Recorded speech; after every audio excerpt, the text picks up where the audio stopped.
시작.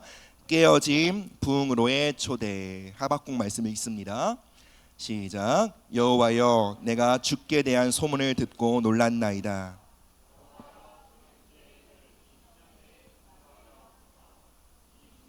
나타내시옵소서. 긍휼을 잊지 마옵소서. 아멘. 여러분, 하나님께서 우리 각 개인과 또 교회 공동체를 향해 주시는 가장 아름답고 놀라운 선물은 바로 부흥입니다. 하나님께서 오늘 이 예배를 통해 부흥에 대해 말씀하게 하시고 그 부흥에 대한 말씀을 듣게 하신다는 것은 하나님이 우리에게 부흥을 주길 원하신다 라고 믿습니다. 하나님께서 사랑하시는 자들에게 주시는 가장 큰 축복은 바로 부흥입니다. 우리는 이것을 알아야 합니다. 그런데 문제가 있습니다. 그 문제는 우리가 하나님이 우리에게 주시는 부흥에 대해 생각해 보지 않고 부흥에 대해 우리 나름대로 이해하고 생각한다는 것이죠. 그래서 하나님이 우리에게 주고자 하시는 부흥을 사모하고 기도하는 것이 아닌 우리 나름대로 생각하고 바라는 바를 부흥이라 믿고 그것을 잘못 구할 때가 많다는 것입니다. 우리 모두 부흥을 원한다라고 말하지만 사실 많은 사람들이 부흥이 무엇인지 잘 모릅니다. 부흥은 오직 하나님만이 하실 수 있는 그 일이 우리에게 현실이 되어 나타나는 것입니다. 사람들은 교인들의 수가 늘으면 그리고 교회의 공간이 확장되면 교회가 부흥했다라고 말합니다. 그런데 그 모든 것을 부흥이라고 할 수 없습니다. 왜냐하면 성도 수가 증가한 것이 교회 입지가 좋아서 그렇게 될 수도 있어요. 또 도시화가 진행되면서 또 성도 수가 늘 수도 있습니다. 어쩌면 교회가 세련되고 또 시설이 좋고 또 목사님의 설교가 좋고 교회 음악이 좋아서 사람들이 모일 수 있습니다. 그런데 그 모든 것을 부흥, 즉 하나님의 역사라고 말할 수는 없다라는 것입니다. 심지어 교회 안에 병든 자들이 치유함을 받고 다양한 기적과 권능과 역사들이 나타날 수 있습니다. 초자연적인 현상들이 나타날 수 있습니다. 방언과 같은 다양한 성령의 은사들이 풀어질 수 있습니다. 사람들은 그것들을 부흥이라고 말하지만 그러한 초자연적인 기적과 권능 또한 사실 하나님만이 하실 수 있는 것은 아닙니다. 악한 영들 또한 다양한 기적과 초자연으로 많은 사람들을 미혹하기 때문에 그렇습니다. 제가 말씀드리고 싶은 것은 교인들의 수가 증가하는 건 중요한 것이 아닙니다. 다양한 영적 현상들이 나타나는 것이 중요한 것이 아닙니다 라고 배척하거나 배제하려는 것이 절대 아닙니다. 성도의 수가 늘고 다양한 이적들이 나타나고 하나님이 부어주시는 은사들이 교회에 풀어지는 것, 여러분 이것은 매우 귀한 일이고 부흥과 동반되는 현상입니다. 우리는 현상을 부흥이라고 오해해서는 안 된다는 것입니다. 교인들의 수가 늘고 다양한 기적과 권능과 초자연적인 현상들이 나타나는 것은 부흥에 동반되는 현상이지 부흥의 본질은 아닙니다. 이런 바람이 불면 다양한 현상들이 나타납니다. 나뭇가지가 흔들리고 꽃잎이 떨어집니다. 그러나 여러분, 우리는 그 누구도 나뭇가지가 흔들림을 보고 바람이라고 말하지 않습니다. 꽃잎이 떨어지는 것을 바람이라고 말하지 않습니다. 그건 바람으로 인한 영향이라고 말합니다. 현상이라고 말합니다. 이처럼 여러분, 우리는 현상을 부흥이라고 말하는 것에 대해 조심해야 합니다. 부흥에 대해 사람들이 뭐라고 말해왔든 우리가 부흥에 대해 어떻게 배워왔든 중요한 것이 무엇입니까? 성경이 부흥에 대해 어떻게 말하고 있는지 그것을 들어야 한다는 것입니다. 과연 하나님이 우리에게 주고자 하시는 부흥은 어떠한 것일까? 그리고 그 부흥을 힘써 구하는 자리로 나아가야 한다는 것입니다. 오늘 우리가 함께 읽은 하박국 3장 2절의 본문은 한글 성경에서 부흥이라는 단어가 유일하게 나오는 본문입니다. 부흥, 이 단어를 히브리어 원어로 보면 하야라는 단어입니다. 죽은 것을 살리다, 완전히 죽어 소생이 불가능한 것을 일으키고 생명을 불어넣다라는 단어가 바로 하야입니다. 감기 수준의 얕은 질병이나 찰과상 수준의 어떤 상처가 회복되는 것이 아니라 죽었던 것이 살아나는 것, 이것을 부흥이라고 말합니다. 죽어서 썩은 냄새가 나고 더 이상 회생의 여지가 보이지 않는 것, 사람의 생각으로 이제 끝이야, 아무런 소망이 없어 라고 생각하는 그 순간 하나님의 능력으로 말미암아 다시 살게 되는 것, 이것을 부흥이라고 말합니다. 따라서 부흥은 사람이 만들 수 없는 것입니다. 부흥은 오직 하나님만이 우리 가운데 행하실 수 있는 일입니다. 본문을 기록한 하박국 선지자는 국가적 위기와 국제적 위기와 국가적 부패의 그 시기에 이 선지서를 기록합니다. 당시 바벨론은 강대국이었던 아수르와 애굽을 파멸시켰고, 그리고 중동 지역을 장악하고 있었습니다. 당시 유다의 왕은 여호와김이었는데요, 그는 매우 사악하고 불경건한 왕이었습니다. 하박국은 유다 땅 안에 들어 나타나고 있는 패역함, 불의와 부패, 그 모든 것을 끌어안고 하나님께 나아가 탄식하며 기도합니다. 하박국이라는 이름의 뜻은 껴안다, 끌어안다라는 뜻입니다. 하박국은 무엇을 끌어안았습니까? 바로 하나님의 백성들의 아픔, 그 시대의 탄식을 끌어안고 하나님께 나아간 것이죠. 놀라운 것은 바로 그 자리에서 하박국 안에 이러한 기도가 흘러나오게 되었습니다. 그 기도가 무엇입니까?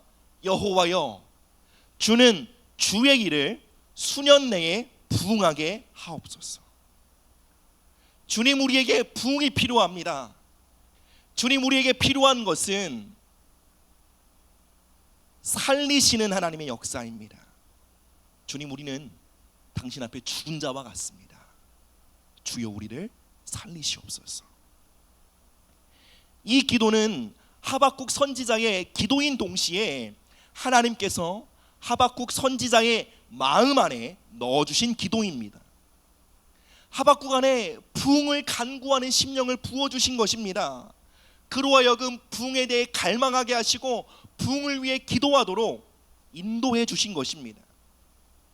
그리고 이 하박국의 기도는 부흥의 통로가 되었고, 오고 오는 세대 가운데 수많은 하나님의 사람들로 하여금 부흥을 사모하게 하며 부흥을 구하고 부흥을 경험하도록 초청하고 있는 것입니다. 사랑하는 여러분, 절망적인 상황을 마주하고 계십니까? 수년간 이 문제로 씨름하고 싸웠는데 도저히 해결될 기미가 보이지 않는 그러한 문제들을 마주하고 계십니까? 도저히 답이 보이지 않아 답답한 시간을 통과하고 계십니까? 이 관계는 끝이야, 회복될 여지가 없어 라고 생각하는 관계들이 있습니까? 사람들과의 관계에서 도저히 씻기지 않는 상처와 아픔을 겪어 나는 일어날 수 없을 거야, 이러한 마음의 상태에 계신 분들이 계십니까? 이 모든 상황을 종합해 보면 무엇입니까? 내 힘으로 아무것도 할 수 없는 상태입니다.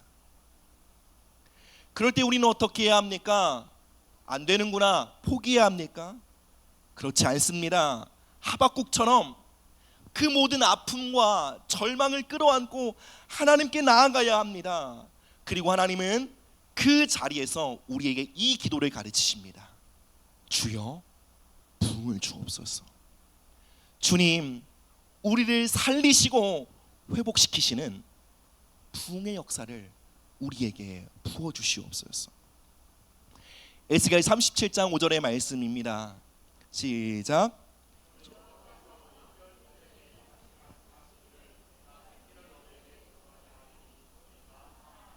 아멘. 살아나리라, 이 단어가 아까 전에 부흥과 같은 단어인 하야입니다. 여러분, 부흥이 뭐라고요? 죽은 것을 다시 살리시는 하나님의 역사입니다. 그리고 하나님은 그 일을 어떻게 이루십니까? 생기. 원어로 보면 루하흐, 영이란 뜻이죠. 하나님의 영을 불어넣으사 모든 죽은 것들을 일으키신다라는 것입니다. 즉 성경적으로 부흥은 정확히 이것입니다. 하나님께서 하나님의 백성들 가운데 주님의 영을, 성령을 압도적으로 또는 급진적으로 부으사 그들의 삶에 죽어있는 모든 것들을 회복시키고 일으키는 역사, 이것을 바로 우리는 부흥이라고 말합니다. 그럼 여러분, 하나님께서 우리에게 부흥을 주실 때 과연 우리 안에 무엇이 되살아나게 될까요? 우리 함께 읽어보시겠습니다. 첫 번째, 시작. 부흥은 예수님을 향한 사랑과 기쁨을 회복시킵니다. 베드로전서 1장 8절 말씀입니다. 예수를 너희가 보지 못하였으나 사랑하는도다. 이제도 보지 못하나 믿고 말할 수 없는 영광스러운 즐거움으로 기뻐하니. 아멘.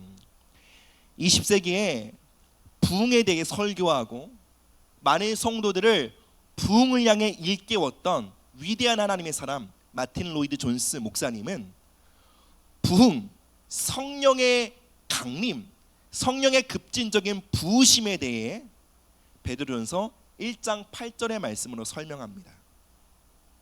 성령님이 우리에게 임하시면, 부흥이 우리에게 임하면 오직 하나님만이 하실 수 있는 그 일이 우리 안에 나타나는데, 그 일이 무엇입니까? 예수님을 사랑하게 되는 것, 예수님을 기뻐하게 되는 거예요. 하나님과의 살아있는 관계로 우리가 들어가게 되는 것입니다. 여러분, 이것은 오직 하나님의 영만이 우리에게 하실 수 있는 일입니다. 그리고 우리가 그토록 부흥을 사모하고 구해야 할 이유가 바로 여기에 있는 것입니다. 그럼 부흥이 오면요, 그것이 개인적인 차원이든 아니면 공동체적인 차원이든 성령님이 강림하시면 사람들 안에 예수님을 향한 갈망과 목마름이 일어납니다. 예수님을 사랑하고 사모하게 됩니다. 여러분, 이 일은 종교가 할 수 없는 일입니다. 사람이 할 수 없는 일입니다. 오직 하나님의 영만이 우리 안에 하실 수 있는 일입니다. 성령께서 우리에게 충만하게 부어지실 때 우리는 그리스도를 인격적으로 만나고 체험하게 됩니다. 그리고 말할 수 없는 기쁨, 말할 수 없는 영광스러운 기쁨을 누리고 경험하게 됩니다. 이 세상에는 많은 즐거움들이 있습니다. 그런데 여러분, 모든 즐거움이 다 똑같은 수준을 갖고 있는 것은 아닙니다. 질이 높은 즐거움이 있는가 하면 질이 낮은 즐거움도 있습니다. 이 세상에 우리를 즐겁게 하는 많은 일들이 있으나 그 많은 것들이 사실 영광스러운 것은 아닙니다. 영광은 존귀와 칭찬, 탁월함이란 뜻을 갖고 있습니다.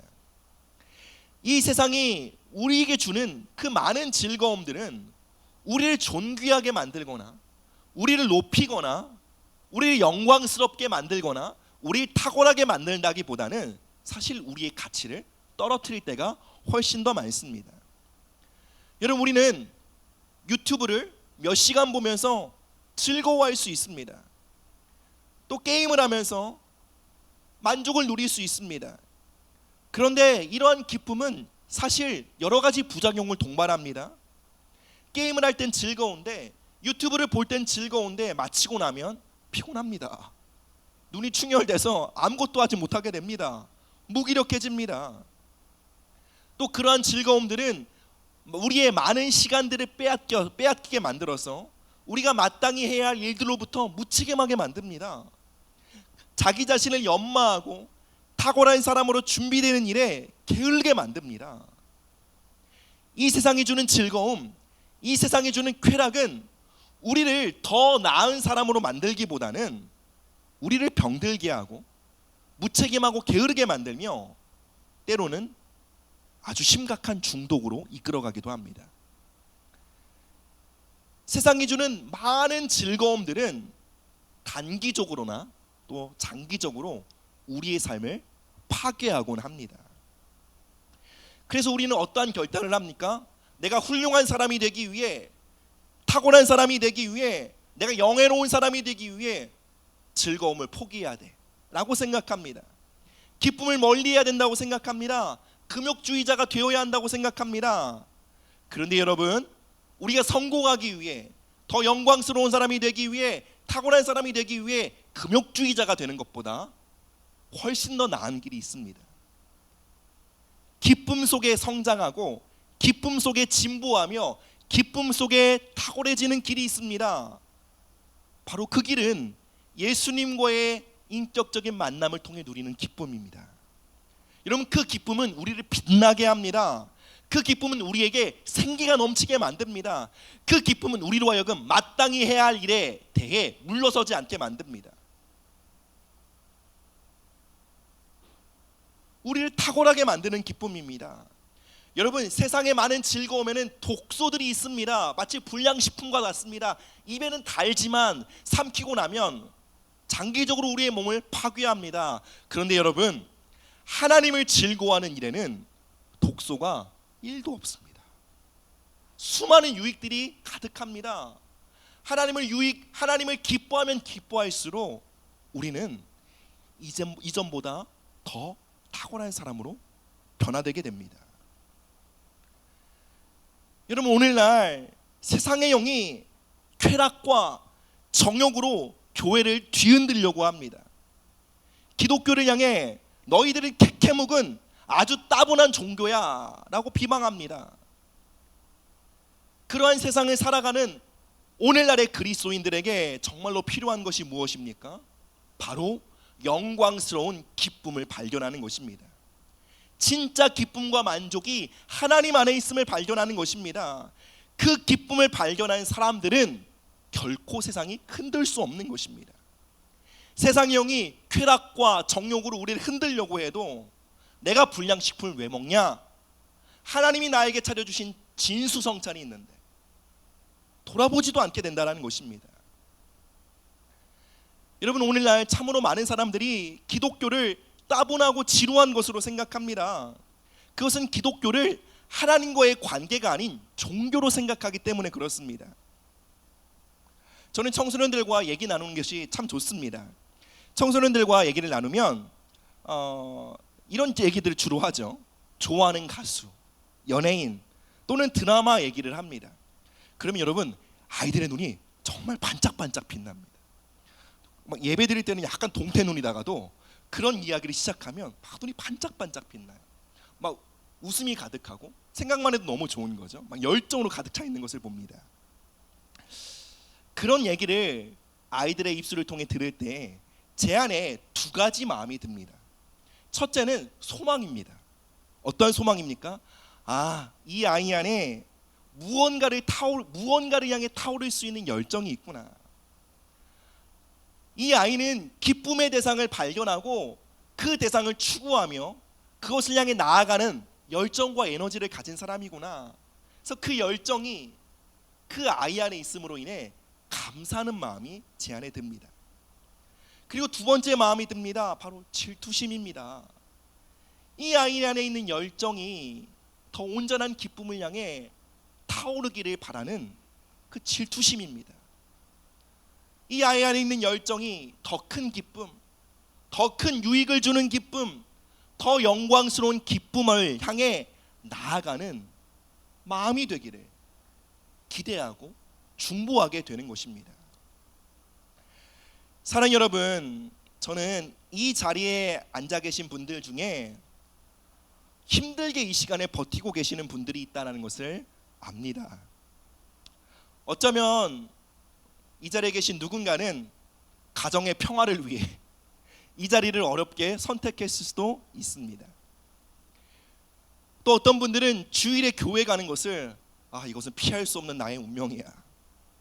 그래서 거의 끌려 나오다시피 이 자리에 계신 분들도 있을 것입니다. 여러분들이 어떠한 마음으로 이 자리에 계시든 참 감사합니다. 그리고 여러분의 그 마음 또한 너무 귀하다고 말씀드리고 싶어요. 그리고 그러한 분들에게 제가 감히 말씀드리고 싶은 것은 이것입니다. 여러분, 만약에 이 예배의 시간을 참아야 할 시간, 지루하고 따분한 시간으로 생각하고 계신다면 여러분은 하나님을 오해하고 계신 것입니다. 물론 하나님을 오해하도록 만든 저의 책임이 있다는 것을 인정합니다. 그리고 하나님 앞에 먼저 선 자들의 부족함이 있다는 것 또한 인정합니다. 기독교를 따분한 것으로, 하나님을 믿는 것이 재미없는 것으로 비춰지도록 한 우리의 부족함을 고백하고 참 송구스럽게 생각합니다. 그런데 저는 할 수 없습니다. 여러분의 오해를 풀 수 없어요. 그리고 이 자리에 계신 어떤 분들도 하나님에 대해 오해를 갖고 하나님 지루하고 따분한 분이야 라는 오해 속에 살아가시는 분들의 문제를 해결할 수 없습니다. 사실 해결하려고 애쓰면 애쓸수록 사실 그 오해가 더 증폭됩니다. 교회 나와봐 너무 좋아. 그리고 오해가 더 증폭됩니다. 제가 말씀드리고 싶은 것은 이것입니다. 그러한 자들에게 필요한 것은 기독교에 대한 소개가 아닙니다. 하나님에 대한 바른 지식이 아닙니다. 그러한 사람들에게 필요한 것은 부흥입니다. 하나님의 영이 임하는 것입니다.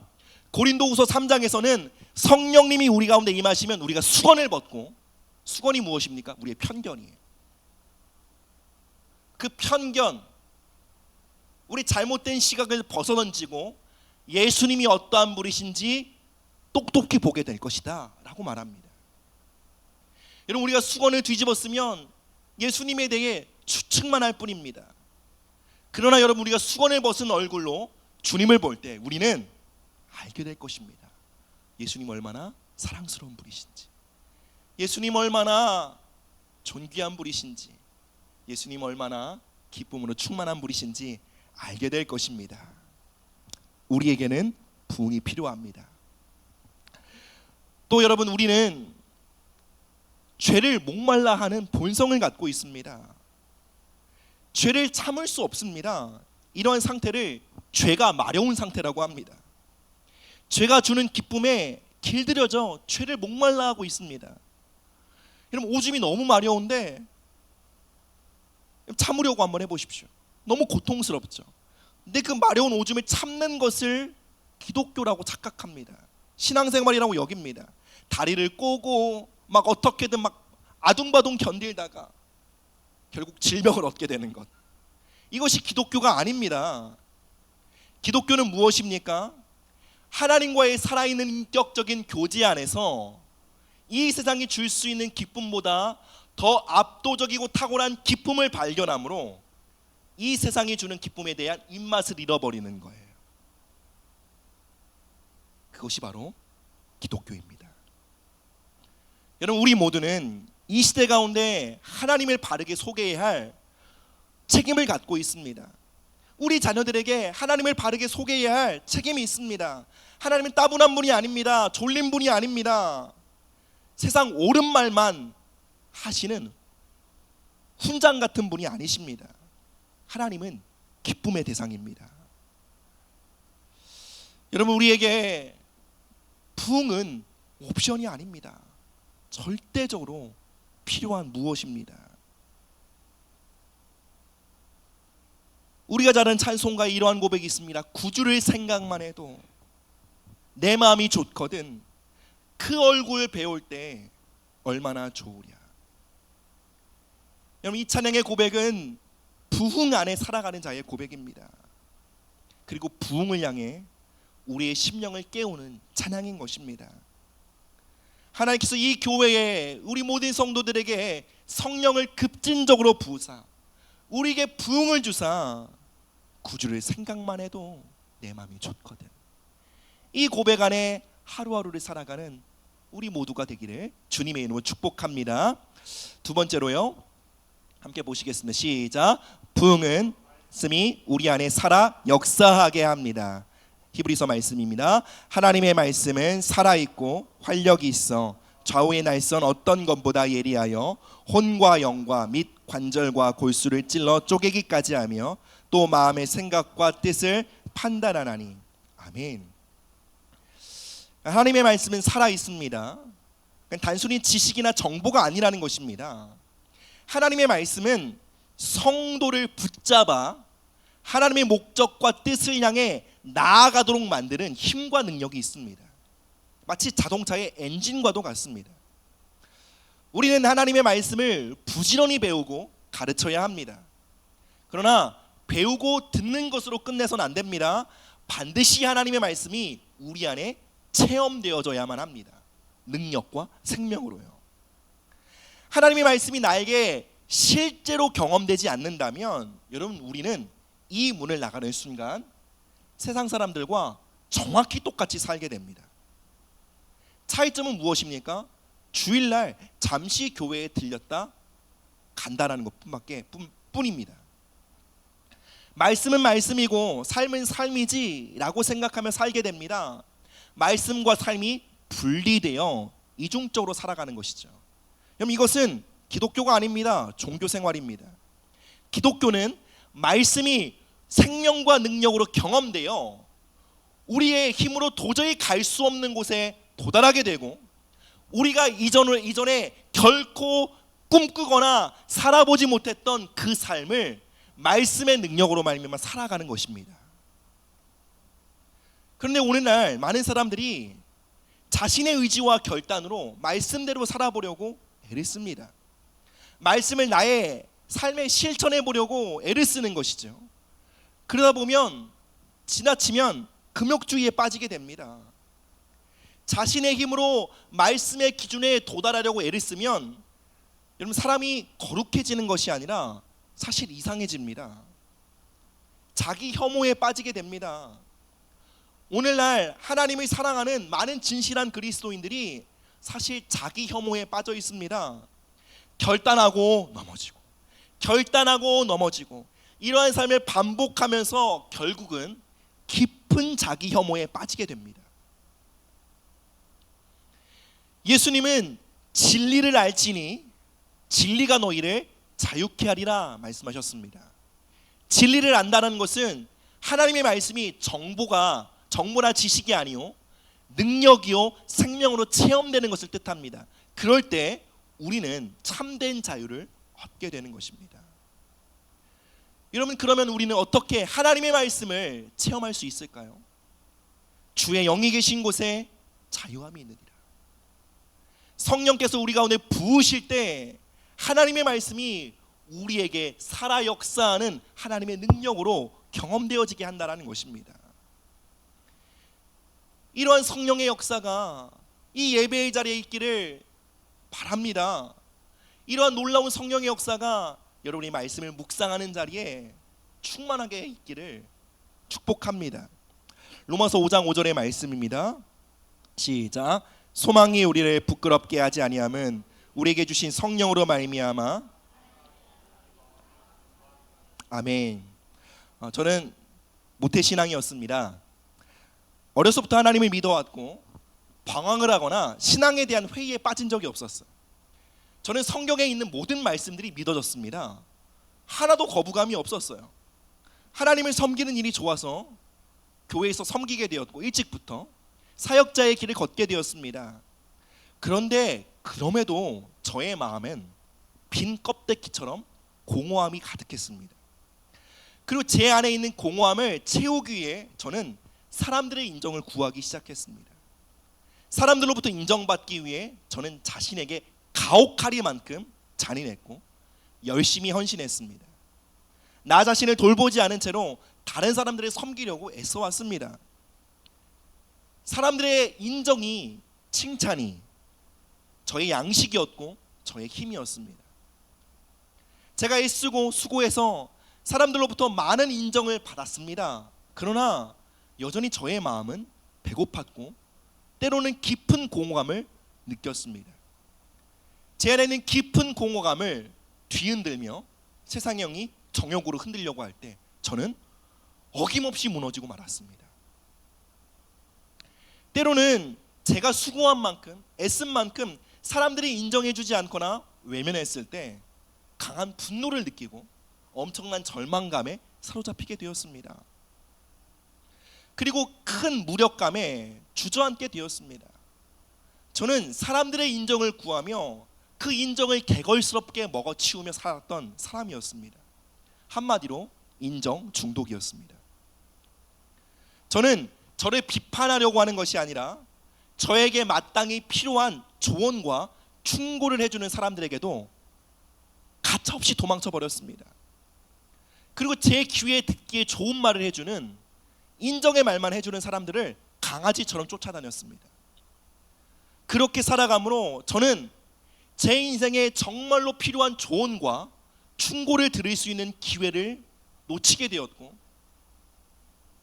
성장을 가져올 수 있는 하나님의 사람들과의 만남을 잃어버리게 되었습니다. 2017년이었습니다. 제가 사역자로 섬긴 지 거의 10년이 되었을 때입니다. 저는 성령님의 급진적인 부어짐 속에 우리가 방금 읽었던 로마서 5장의 말씀이 체험되게 되었습니다. 성령으로 말미암아 하나님의 사랑이 우리의 마음에 부은 바 되었다. 그 성령의 부으심 속에 하나님의 사랑이 저의 빈 마음을 채우는 액체로 경험되게 되었던 것입니다. 하나님의 사랑과 칭찬, 저를 향한 하나님의 인정이 저의 마음을 가득 채우는 것을 경험하게 되었습니다. 그 자리에서 제 영혼은 한 번도 누리지 못했던 만족감, 안정감을 누리게 되었습니다. 저는 이전에도 로마서 5장 5절의 말씀을 잘 알고 있었습니다. 그런데 이 말씀을 하나님의 사랑에 대한 비유라고 생각했습니다. 하나님의 사랑이 이렇게 우리의 마음에 이렇게 액체나 뭔가 물처럼 비유된 것이구나 라고 생각했어요. 그러나 성령께서 임하사 이 말씀을 저에게 열어 보여주셨을 때 그것은 비유가 아니었습니다. 저의 마음을 채우는 양식이고 음료요 액체였던 것입니다. 저는 그 자리에서 사람들의 인정을 구하느라 자신을 돌보지 않고 자신에게 잔인했으며 학대했던, 그리고 제 자신을 끊임없이 몰아붙였던 그 노예된 삶에서 즉시 노인받게 되었습니다. 그리고 사람들의 인정을 구하며 개걸스럽게 살아왔던 지난 날의 삶이 얼마나 하나님의 마음을 아프게 했는지를 깨닫게 되었던 것입니다. 목회자의 길을 걸으며 가끔씩 오해나 거절을 경험하기도 합니다. 그런데 놀라운 것은 그 일이 이전처럼 큰 데미지가 되지 않습니다. 훌훌 털어버리고 하나님의 사랑으로 다시 제 마음을 채워 사역의 길, 주님의 종으로서의 저의 사명의 길을 걸어갈 수 있게 된 것입니다. 우리 삶에는 다양한 도전들이 있습니다. 우리는 어떻게 그 도전들을 극복할 수 있을까요? 하나님의 말씀이 지식이나 정보가 아닌 우리 삶의 현실이 될 때 우리는 돌파하게 됩니다. 진로의 문제를 놓고 답답한 마음으로 고민하고 있는 젊은이에게 내가 곧 길이요 라고 말씀하시는 예수님의 말씀이 현실이 될 때, 관계의 갈등 속에 고민하고 있는 자들의 삶에 그는 우리의 화평이신지라 둘로 하나를 만드사라는 말씀이 체험이 될 때, 재정의 부족, 여러 가지 결핍과 한계로 말미암아 무너지고 있는 사람들에게 내가 결코 너희를 버리지 아니하리라, 떠나지 아니하리라 라는 이 말씀이 실제가 될 때, 죄의 문제로 씨름하며 정욕의 문제로 힘들어하며 어떻게 이 죄의 문제를 해결할 수 있을까 씨름하는 사람들에게 그리스도 예수의 사람들은 육체와 함께 그 정욕과 탐심을 십자가에 못 박았느니라 라는 이 말씀이 현실이 되기 시작할 때 우리는 비로소 문제에 대한 돌파구를 얻게 되는 것입니다. 성령님은 하나님의 말씀이 우리의 삶에 가장 큰 현실이 되게 하십니다. 여러분, 여기에 우리 삶의 돌파구가 있습니다. 여기에 우리 삶에 해답이 있는 줄 믿습니다. 마지막 말씀입니다. 함께 읽어보겠습니다. 시작. 당신의 깨어짐을 부흥의 도구로 들이십시오. 고린도후서 12장 말씀입니다. 이것이 내게서 떠나가게 하기 위하여 내가 3번 주께 간구하였더니 나에게 이르시기를 내 은혜가 내게 족하도다. 이는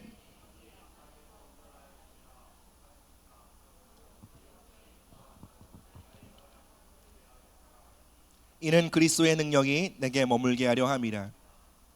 이 말씀은 바울이 개인적인 차원에서 부흥을 경험한 것에 대해서 기록한 말씀입니다. 그는 육체의 가시로 인해 고통스러워합니다. 그것이 무엇인지 성경학자들은 다양하게 설명합니다. 어떤 사람들은 육체적인 질병이었을 것이다. 간질 또는 안질이었을 것이다. 또 어떤 사람들은 마음의 고통이었을 것이다. 바울에게 있었던 그 외로움, 우울, 절망과도 같은 그 마음의 상처와 아픔이었을 것이다 라고 말합니다. 또 어떤 사람들은 바울이 복음 사역을 하다가 사람들로부터 받게 되는 공격과 핍박이었을 것이다 라고 해석하기도 합니다. 바울이 갖고 있는 문제가 육체의 질병이었던, 아니면 마음의 상처와 고통이었던, 아니면 사람들과 상황의 압박이었던, 바울은 그 문제를 끌고 하나님께 나아갑니다. 그리고 3번 기도합니다. 3번밖에 기도 안 했네가 아니죠. 유대인에게 3은 완전수입니다. 자신의 전부를 걸고 하나님께 기도한 것입니다. 그런데 하나님이 바울에게 주신 답이 무엇입니까? 하나님, 이 문제가 해결되게 도와주십시오. 저희 고통이 끝나게 도와주십시오 라고 기도했을 때 하나님은 이렇게 말씀하셨습니다. 바울아, 너의 약함이 바로 부흥의 통로가 될 것이다. 바울아, 나는 너의 깨어짐과 약함과 상함을 부흥의 통로로 사용하고 싶다. 너의 약함을 들어 영혼들을 살리고 싶다. 여러분, 이것은 바울에게 매우 위협적인 강력한 도전이었을 것입니다. 이 하나님의 응답은 바울의 깨어짐, 바울의 고통을 그냥 그대로 두시겠다, 방치하시겠다라는 말씀이 아니었습니다. 그 모든 깨어짐, 약함, 그 모든 상함을 거룩한 통로로 들어 사용하시겠다 말씀하시는 것입니다. 바울은 하나님의 말씀에 아멘으로 순복하였습니다. 그리고 자신의 문제, 자신의 약함, 그 고통과 무너짐, 깨어짐을 부흥의 도구로 올려드렸습니다. 그리고 그는 역사상 가장 위대한 부흥의 사람이 되었습니다. 수많은 영혼들을 살리는 부흥의 통로가 되었던 것입니다. 하나님은 동일한 도전으로 우리에게 찾아오십니다. 내가 너의 깨어짐을, 너의 상함을, 너의 한계와 결핍을 부흥의 통로로 사용하고 싶다. 여러분, 이것은 우리가 신앙생활하면서 마주하게 되는 가장 위협적인 도전입니다. 우리는 그 도전 앞에 이렇게 말합니다. 하나님, 이 문제가 해결되면 제가 하나님 좀 섬겨볼게요. 하나님, 저의 이 아픔과 상처와 육체적인 질병이 해결되면 좀 하나님을 따라 보겠습니다 라고 말합니다. 그러나 하나님은 우리에게 계속적으로 도전하십니다. 너의 그 모습 그대로 내가 쓰길 원한다. 너의 깨어진 모습, 부서진 모습, 망가진 모습, 눌린 모습 그대로 내게 가져오라. 내가 그 모습 그대로 너를 쓰길 원한다. 그리고 진정한 돌파와 회복은 여기에 있다 라고 말씀하십니다. 사도시대 이후 가장 영향력 있고 가장 유능한 설교자로 평가받는 스펄전 목사님이 계십니다. 여러분, 이분이 정말로 부흥의 사람이었는데요, 근데 놀랍게도 스펄전 목사님은 공황장애와 우울증을 갖고 계셨습니다. 놀랍지 않습니까? 아니, 하나님의 사람에게 우울증이라뇨? 아니, 부흥의 사람에게 공황장애라뇨? 아니, 이런 질병들은, 이 마음의 어떤 정신병들은 믿음이 없는 사람, 나약한 사람들이나 걸리는 것이 아닙니까? 그렇지 않습니다. 그는 마음의 고통, 어쩌면 침대에서 몸을 일으키기도 힘들 정도로 심한 마음의 고통과 짓눌림이 있었을지라도 그는 영혼들을 세우고 섬기고 살리는 자리에서 결코 물러서지 않았습니다. 그리고 그렇게 함으로 그를 통해 수많은 영혼들이 살아나게 되었습니다. 여러분, 하나님께서 사용하시는 사람들은 완벽한 사람들이 아닙니다. 하나같이 깨어진 사람들입니다. 하나같이 깨어지고 부족한 사람들이나 그 깨어짐과 자신의 약함을 하나님께 올려드린 사람들입니다. 깨어지고 약한 모습일지라도 그 모습 그대로를 하나님께 맡겨드린 사람입니다. 우리가 우리 자신을 볼 때 깨어진 그릇 같을지라도, 망가진 도구 같을지라도 전능하신 주님의 손이 우리를 붙들기 시작하면 우리는 놀랍게 쓰임받게 됩니다. 이런 말이 있죠. 명필은 붓을 가리지 않습니다. 하나님은 탁월한 명필이십니다. 우리가 어떠한 붓이든 하나님의 손에 붙들리는 순간 탁월한 작품이 만들어지게 되는 것입니다. 여러분의 깨어짐은 무엇입니까? 어쩌면 여러분이 약함, 사람들로부터 받은 상처, 고통, 치명적인 단점, 오랫동안 씨름하고 있는 문제일 수 있습니다. 그러나 여러분 기억하십시오. 깨어짐은 언제나 부흥으로 초대임을 기억하셔야 합니다. 우린 깨어짐 속에 주저앉아 우울증에 걸리거나 아니면 부흥을 향해 나아가 하나님의 기적을 경험하거나 둘 중에 하나입니다. 우리는 우리의 약함이, 우리의 깨어짐이, 우리의 누추함이 하나님의 일에 걸림돌이 될 것이라 생각하지만 하나님은 오히려 우리를 이렇게 도전하십니다. 내가 그것을 들어 영혼들을 살리겠다라고 말씀하십니다. 신대원 시절 알게 된 한 목사님이 계셨습니다. 그분은 소아마비로 전동 휠체어를 타고 움직이셨습니다.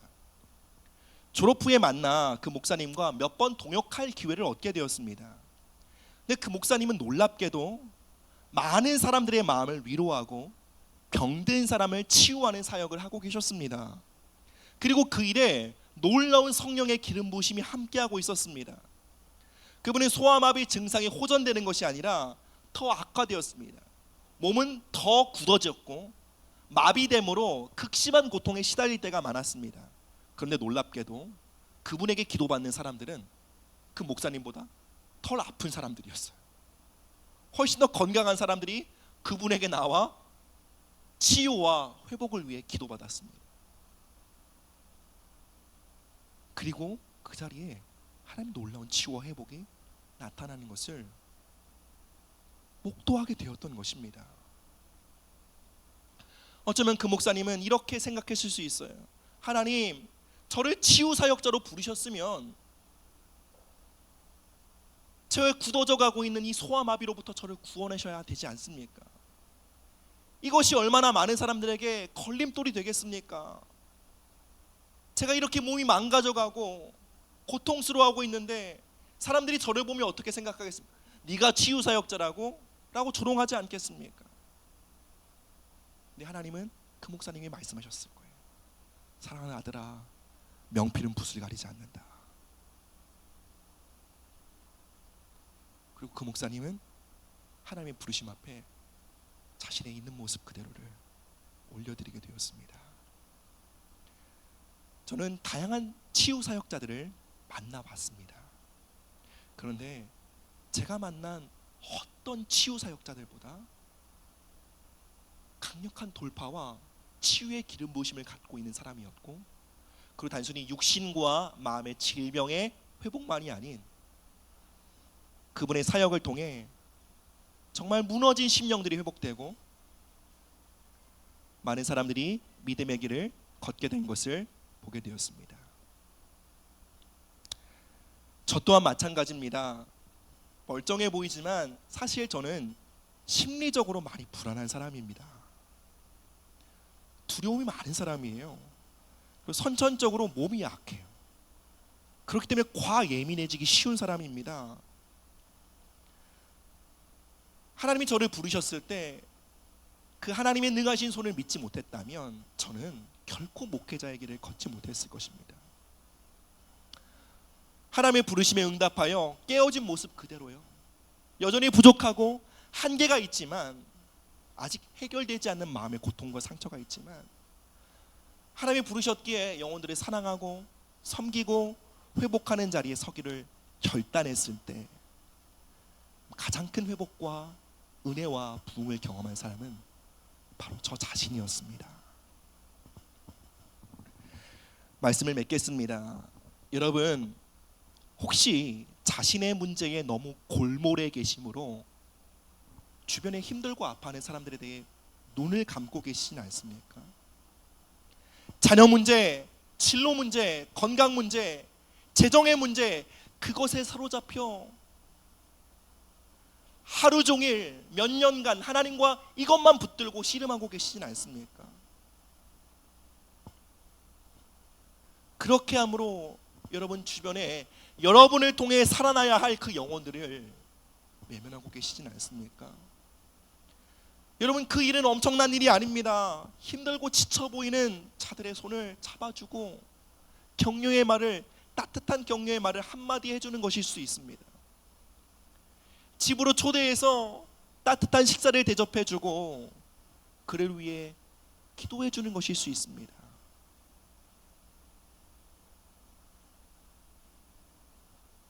중요한 것은 이것입니다. 내 문제에 골몰하지 않고 있는 모습 그대로 하나님께 드려 쓰임받기를 결단하는 것입니다.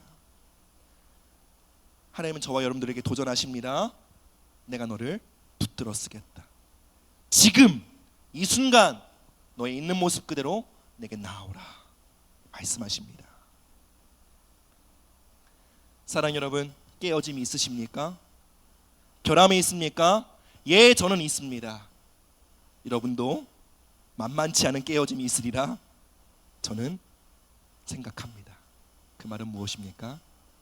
우리 모두 부흥의 사람입니다. 누군가를 살릴 사람입니다. 캠퍼스에서, 직장에서 우리가 만나는 사람들과의 관계를 통해 누군가를 살리고 살릴 사람들임을 믿으시기 바랍니다. 우리 함께 자리에 넣으셔서 우리 찬양하며 하나님께 나가도록 하겠습니다. 마음이 상한 자를, 그 심령에 깨어짐이 있는 자들을 오늘 하나님께서 부흥의 사람으로 초청하고 계십니다. 여러분, 그 초청 앞에 거부하지 마십시오. 하나님의 사람 바울처럼 아멘으로 응답하사 여러분이 가는 곳마다 영혼들이 살아나는 부흥의 역사가 가득하게 되시기를 축복합니다. 우리 함께 믿음으로 고백합니다. 마음이 상한 자를 고치시는, 마음이 상한 자를 고치시는 주님, 하늘의 아버지 날 주관하소서. 주의 길로 인도하사 자유케 하소서. 새 일을 행하사 부게 하소서. 이에 줄이고 목이 마르니 성령의 길을 부소서. 이에 줄이고 목이 마르니 내 자리 채워주소서. 성령으로 채우사, 성령으로 채우사 주보게 하소서. 주의 임재 속에 은혜하게 하소서. 주 뜻대로 살아가리 세상 끝날까지. 나를 믿으시고 새날 열어주소서.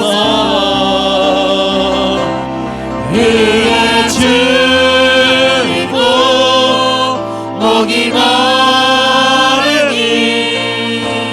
성령의 길을 부소서. 의에 줄이고 목이 마르니 내 자리 채워주소서. 임할 때에 우리 안에 예수님을 향한 열정과 사랑과 기쁨이 회복됩니다. 부흥이 우리 안에 임할 때에, 성령님이 우리 안에 임하실 때에 말씀이 지식과 정보와 교리가 아닌 살아있는 하나님의 능력과 생명으로 경험되는 것입니다. 이 시간 기도하실 때 주님 우리에게 부흥을 주사 하나님과의 살아있는 인격적인 관계 안에 들어가게 하시고 하나님의 말씀을 능력과 생명으로 경험하는 복된 삶이 되게 하여 주시옵소서. 우리 함께 예수님의 이름 부르짖고 기도합니다. 예수여, 사랑이 많으신 주님 감사합니다. 주님 우리에게 부흥을 부어주시옵소서. 주님 우리에게 부흥이 필요합니다. 주님 우리에게 부흥을 주시옵소서. 모든 죽어진 것을 다시 살리시는 하나님의 놀라운 회복의 역사가 아버지 오늘 예배 자리에 부어지기를 기도하며 간구합니다. 하나님 우리 안에 예수님을 향한 사랑과 기쁨과 열정을 회복시켜 주시옵소서. 하나님의 말씀이 우리의 삶의 현실이요 하나님의 말씀이 우리 안에 생명과 능력과 경건의 능력으로 경험되어지도록 성령이 우리 안에 살아 역사하여 주시옵소서. 주님이 교회 위에 부흥으로 역사하여 주시길 기도합니다. 주님 우리에게 부흥의 영을 부어주시옵소서. 부흥의 은혜를 부어주시옵소서. 주님 살리고 일으키시는 놀라운 회복과 치유의 역사가 하나님이 교회 공동체 가운데 있기를 기도하며 간구하오니 주님 은혜를 더하여 주시옵소서. 주님 주의 일을 수년 내에 나타내시옵소서. 주여 부흥케 하여 주시옵소서. 주여 부흥케 하여 주시옵소서.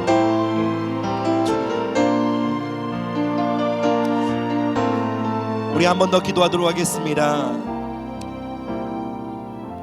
우리는 어쩌면 이렇게 생각하고 있을지 모르겠습니다. 하나님, 나의 내면의 많은 고통과 문제와 한계들, 나의 가정의 문제가 많이 해결돼야 저는 부흥의 사람으로 쓰임받을 수 있습니다 라고 말할지 모르겠습니다. 그러나 하나님은 저와 여러분들이 이렇게 도전하십니다.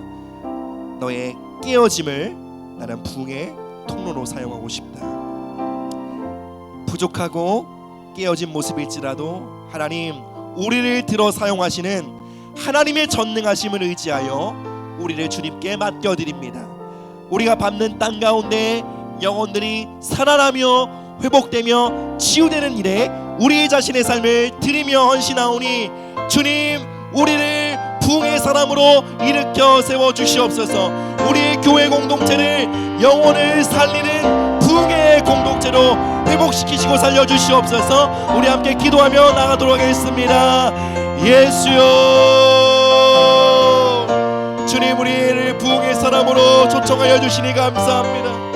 하나님 우리 안에 많은 한계가 있을지라도, 많은 문제와 많은 연약함과 많은 한계와 결핍이 있을지라도 하나님 우리를 있는 모습 그대로 부르시며 하나님 우리를 들어 영혼들을 살리는 그 일에 아버지 우리를 초청하고 계심에 감사드립니다.